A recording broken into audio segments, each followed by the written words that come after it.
শ্বশুর বাড়ির থেকে মানে কবে বের হয়ে আসছেন? যখন বাচ্চার বয়স 8 মাস, তখন আমার মামা বাড়ি পাঠাই দিয়েছিল। পাঠাই দেওয়ার পরে কয়েক মাস থাকার পরে আমাকে তালাক দিয়ে দিয়েছে। তো আমি বলেছি কি, আমাকে তালাক দেওয়ার কারণ কি, আমি তো সংসার করব, আমার মা নেই, ভাই নেই, আমি যাব কোথায়?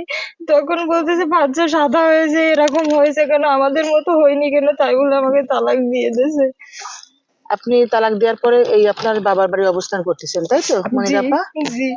আচ্ছা মনির আপা, আপনি এই বিষয়ে আপনি কোনো আইনি সহায়তা করেছেন? আপনার বাচ্চা যে অধিকার পাচ্ছে না, এই যে আপনি বললেন যে 1500 টাকা করে একটা কাগজে লিখে দিয়েছিল, এই 1500 করে কোনো টাকাও আপনারা পান নাই, তা আপনি কোনো আইনি সেবা পেয়েছেন কারোর কাছ থেকে? কোনো মাধ্যম থেকে কি আইনি সেবা পেয়েছেন? জি, আগে কখনো কোনো সময় করিনি, তবে এবার থানায় গেছিলাম, যে সবাই দেখেছে, যে থানার থেকে লোকও দেখেছে, তাই আসিল, এসে ডাকিল, ডেকে তাই মানে কোন জায়গায় শ্বশুর বাড়ি, যে আমরা দেখবানি তাই বলেছে। আচ্ছা আচ্ছা। আচ্ছা দেখেন, আপনার বাচ্চার যাবতীয় যে অধিকার থেকে বঞ্চিত হয়েছে জি, তার বাবার কাছ থেকে, জি। এই আইনি সহায়তা সেবাটা আপনি আমাদের কাছ থেকে পাবেন।